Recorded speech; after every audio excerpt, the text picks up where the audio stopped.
जोहार साथियों, मैं मुकेश बिरुआ। अभी कुछ दिन पहले धुमकुड़िया के द्वारा आदिवासी महिलाओं को पैतृक संपत्ति में अधिकार के संबंध में ऑनलाइन चर्चा हुई थी। उसके बाद ही मुझे लगा कि कुछ विषयों पर थोड़ा और समझ स्थापित करने की आवश्यकता हो सकती है। इसीलिए मैं यह वीडियो बना दे रहा हूँ ताकि आदिवासी समाज की पारंपरिक व्यवस्था, पारंपरिक दस्तूर ये सब जीवंत रहे और समाज एकजुट रहे। इसमें कोई दो राय नहीं कि आदिवासी समाज में महिलाओं की भूमिका पुरुषों के समतुल्य है, लेकिन काम के बंटवारे और जिम्मेदारियों के कारण पुरुष सामने ज़्यादा नज़र आते हैं और विरासतों की बातों में अक्सर पुरुषों की भूमिका तुलनात्मक रूप से महिलाओं से ज़्यादा मानी जाती है।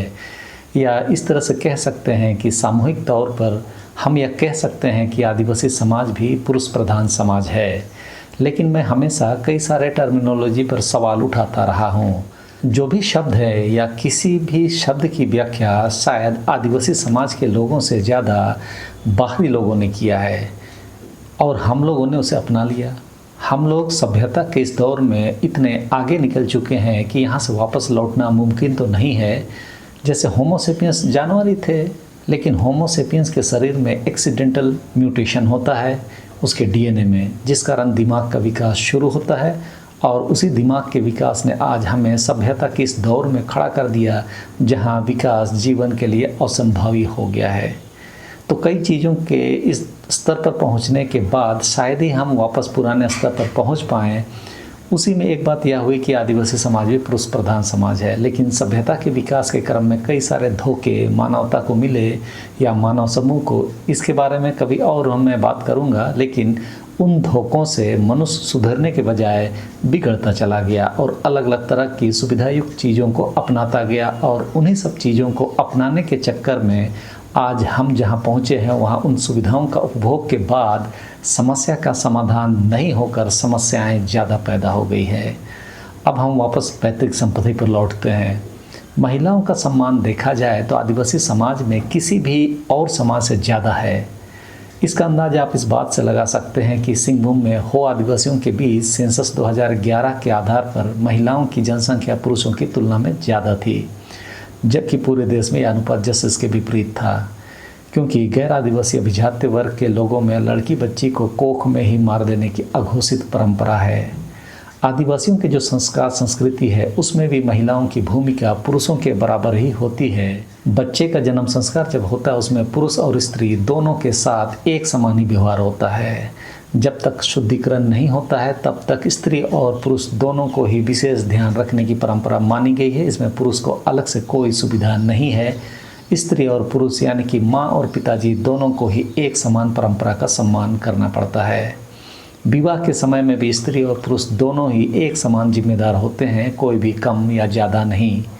मृत्यु संस्कार में भी स्त्री और पुरुष दोनों एक समान अधिकार रखते हैं, काम का बंटवारा सिर्फ अलग हो सकता है। मृत्यु संस्कार में भी स्त्री और पुरुष दोनों को एक समान ही अधिकार मिलते हैं। मृत्यु संस्कार होने पर जो भी व्यक्ति उस घर के आदिंग में जगह पाते हैं उनका अंतिम संस्कार उस तरीके के विधि विधान से होता है कि उनके द्वारा जो भी विरासतीय दखल रहा है, जिन भी अधिकार का इस्तेमाल उनके जीवन में हुआ है, उसका हस्तांतरण वे लोग एक विशेष विधि हम लोग हो में बीती तेला बोलते हैं, जिसमें घर में उपजने वाले विभिन्न अन्न जिसमें धान, दलहन, धूप घास इत्यादि को मृत व्यक्ति के हाथ से जीवित व्यक्तियों के हाथ में ट्रांसफ़र किया जाता है। यानी कि अपने जीवन में जो भी उसके विरासत में चीज़ें रही है उसका हस्तांतरण जीवित लोगों पर वह व्यक्ति करते हैं या जीवित लोगों पर उनका विरासती अधिकार हस्तांतरित होता है। इसमें कहीं पर भी स्त्री को कम या पुरुष को अधिक अधिकार नहीं मिलता है, बल्कि दोनों एक समान ही अधिकार रखते हैं। और मृत्यु होने के बाद आदिवासी समाज में स्त्री और पुरुष दोनों को अपने अपने आदिंग में, यानी ये एक तरह का पवित्र स्थल है जहाँ उनकी आत्मा को बुला कर रखा जाता है, क्योंकि आदिवासी समाज में स्वर्ग और नरक की परिकल्पना नहीं होती है। जब भी कोई विशेष अनुष्ठान होता है तो खाना बनाने के पश्चात सभी पूर्वजों को एक समान रूप से पूजा अनुष्ठान करके सम्मान दिया जाता है। इसमें भी ऐसा नहीं है कि पुरुष को ज़्यादा सम्मान दिया जा रहा है और स्त्री को कम। शायद ही किसी दूसरे समाज में इस तरह का सम्मान मिलता हो, क्योंकि मृत्यु के पश्चात भी आदिवासी समाज अपना पूर्वज होने के नाते स्त्रियों को भी वही सम्मान देता है। यानी मृत्यु के पश्चात आदिवासी समाज में महिलाओं को भी पूजा जाता है।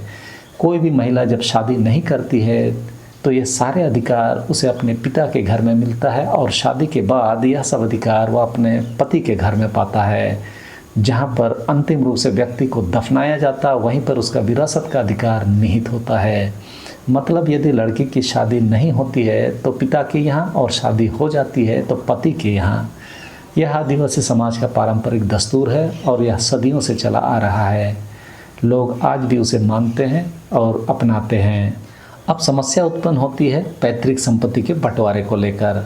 यह फिर से टर्मिनोलॉजी का लफड़ा है। जो भी ज़मीन हमने प्रकृति से जंगलों को साफ करके हासिल किया वह हमारी पुश्तैनी ज़मीन है जो विरासत में मिली है, और जो विरासत में मिली उसका हस्तांतरण पीढ़ी दर पीढ़ी कुर्सीनामा के आधार पर ही होता है। और जो भी व्यक्ति मृत्यु के बाद उस घर के आदिम में स्थान पाता है साधारणतः उसी का हक उस विरासत में माना जाता है।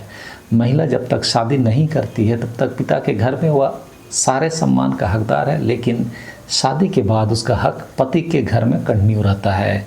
जब महिला का तलाक हो जाता है तब भी पुनः महिला पिता के घर में आकर अपने बाकी जीवन को उसे पूरे अधिकार के साथ जी सकती है। तलाकशुदा यदि पिता के यहाँ वापस आ जाती है तो जीने का पूरा अधिकार दिया जाता है, लेकिन पारंपरिक अनुष्ठान के तहत आदिम में उनकी आत्मा को नहीं बुलाया जाता है, लेकिन जीविकोपार्जन का अधिकार तो उसे दिया ही जाता है। तो जो भी विरासत आदिवासियों के जीवन में है, कालांतर में राजा रजवाड़े के शासन के समय, अंग्रेज़ों के शासन के समय उन विरासतों को संपत्ति बनाकर बेचने की सुविधा दी जाती रही और आज के समय में वही सारी चीज़ें आपकी संपत्ति घोषित कर दी गई। समस्या यहीं से शुरू होता है।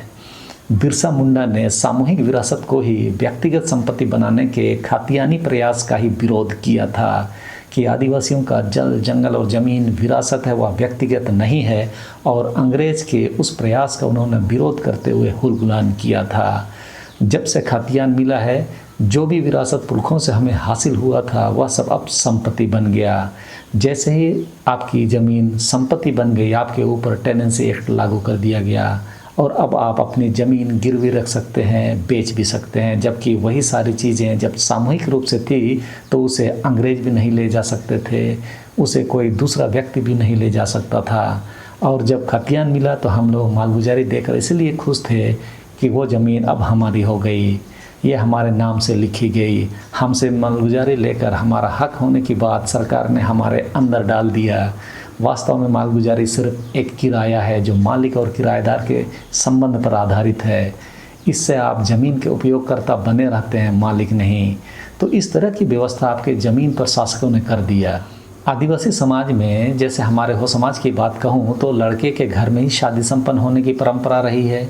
ऐसा इसीलिए क्योंकि हम लोग लड़का के घर में ही मृत्यु के पश्चात उन दोनों को यानी कि पति और पत्नी को दफनाने का रिवाज है।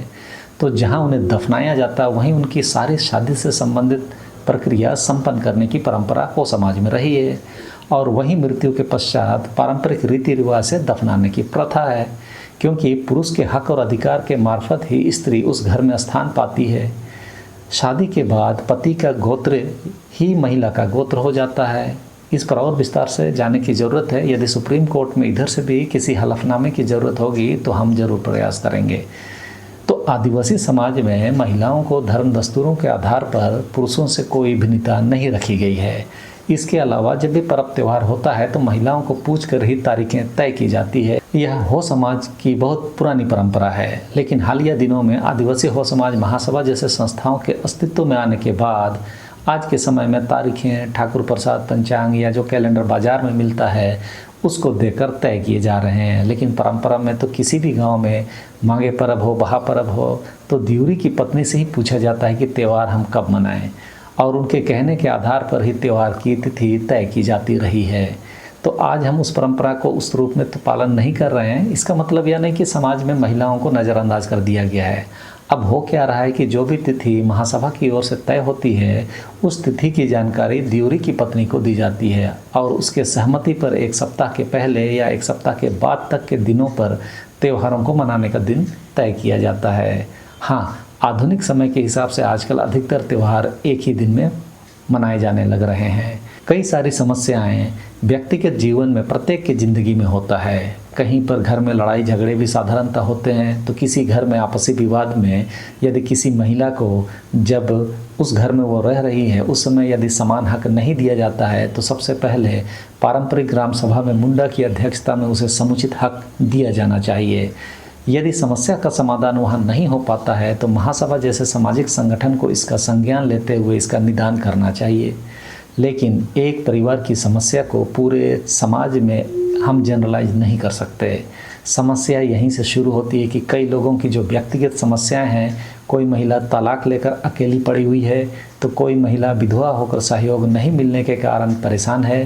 तो इस तरह की जो व्यक्तिगत समस्या है उसे भी आदिवासी समाज को गंभीरता से देखते हुए समझते हुए निदान करने का प्रयास करना होगा, तभी समाज एकजुट रहेगा। नहीं तो इसी तरह कानून और न्यायालय के शरण में जाकर अपने दस्तूरों की सही व्याख्या नहीं होने के कारण चाहे अनचाहे हिंदू कानूनों से हम गाइड होने की दिशा में बढ़ चले हैं। सबसे पहली ज़रूरत अभी हमारी यह समझने की है कि ज़मीन से संबंधित जो अधिकार है वह विरासती अधिकार है, वह हमारी संपत्ति नहीं है, तो उसका हस्तांतरण बिक्री के रूप में असंभव है, या पहले तो स्पष्ट होना चाहिए। मेरी व्यक्तिगत राय की अगर बात करें तो मैं तो यह सोचता हूँ कि ज़मीन का जो बिक्री है उसे पूर्णतः बंद कर देना चाहिए। कोई भी पुश्तैनी ज़मीन किसी भी हालत में किसी भी परियोजना के लिए यदि वह आदिवासी की है तो नहीं ली जानी चाहिए। यह तो हुई एक बात। इसका मतलब यह नहीं कि सरकार के विकास की परियोजनाओं या कोई उद्योग आदि के लिए ज़मीन नहीं मिलेगा। मैंने तो सिर्फ यही कहा कि आदिवासी की ज़मीन किसी भी हालत में बिकनी नहीं चाहिए। जिस दिन बिकना बंद हो जाएगा फिर ये अधिकार की लड़ाई भी नहीं होगी। आज इसीलिए इतना बवाल हो रहा है क्योंकि लड़के ज़मीन बेच देते हैं और इससे संबंधित अधिकार महिला को हम नहीं देते हैं। यही असली समस्या बनकर आ रही है। यदि ज़मीन बेचने की व्यवस्था समाप्त कर दिया जाए तो सांप भी मरेगा और लाठी भी नहीं टूटेगी। इसीलिए पहले जब ज़मीन सामूहिक होती थी तो उस ज़मीन को कोई राजा रजवाड़े या अंग्रेज शासक लोग नहीं ले पाए, और आज के समय में भी जो सामूहिक संपत्ति है, सामूहिक संपदा है, सामूहिक विरासत है, उसे कोई नहीं ले सकता।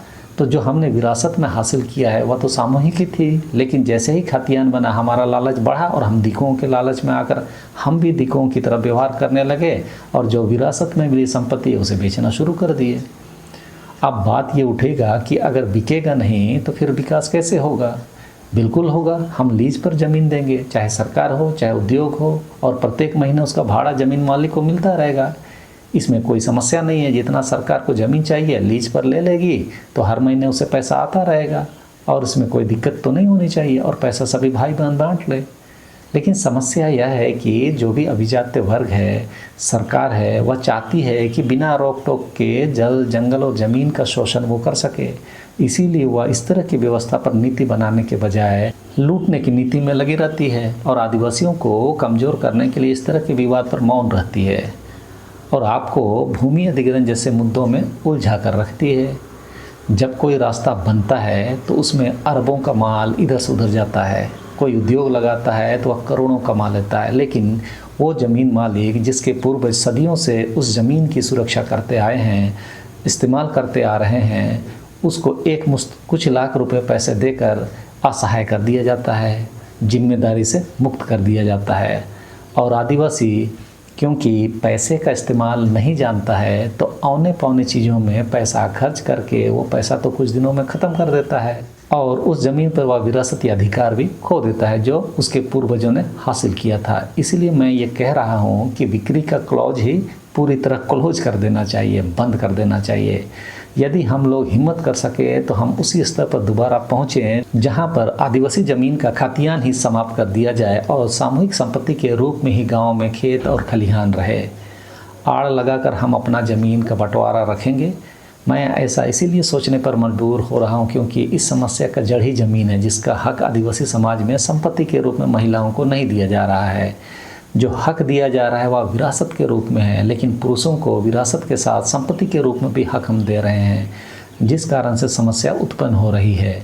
आप लोग टर्मिनोलॉजी के इस डिफरेंस को गंभीरता से मंथन कीजिए ताकि हम जो भी बात बोल रहे हैं उसमें स्पष्टता होनी चाहिए कि हम क्या मांग कर रहे हैं और हमें क्या मिल रहा है। जहां व्यक्तिगत कोई भी समस्या महिलाओं को या किसी भी पुरुष को भी होता है तो उसका निदान भी सामाजिक रूप से पहले तो पारंपरिक ग्राम सभा में और उससे ऊपर में जो भी सामाजिक इकाई है उसके माध्यम से करने का प्रयास करना चाहिए।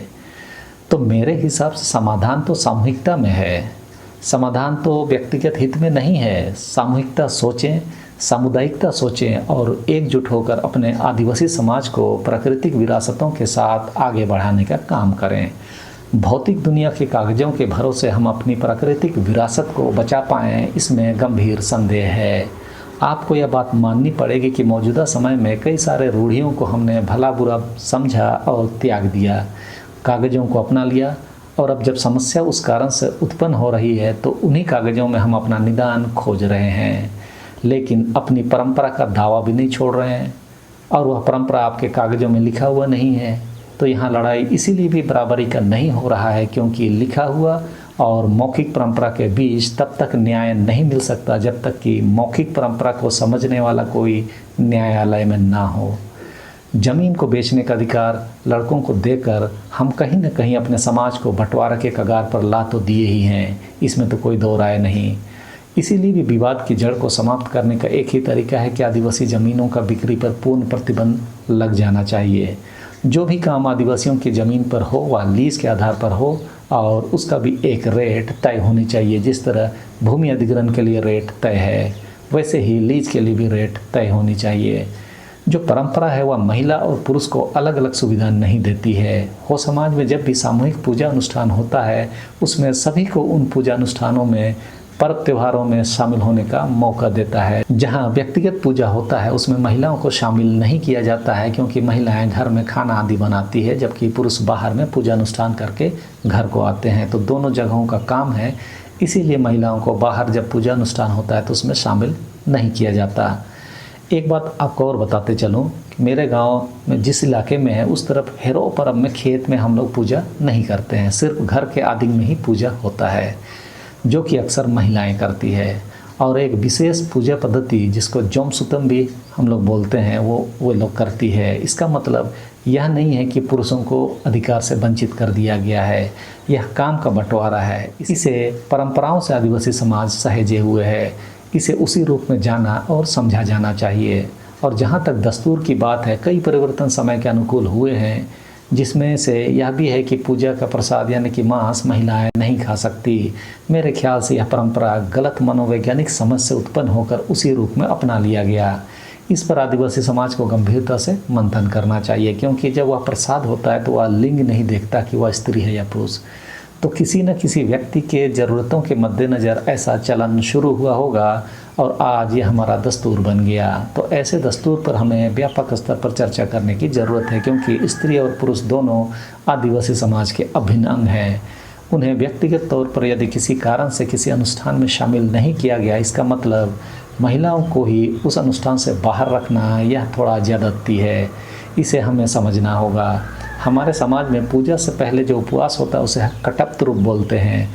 तो पुरुष लोग उस अवस्था में पूजा पाठ संपन्न करते हैं और उन्हें ही पूजा का मांस आदि खाने की अनुमति होती है और बाकी लोगों को जो प्रसाद के रूप में खिचड़ी दी जाती है वह तो सभी खा सकते हैं।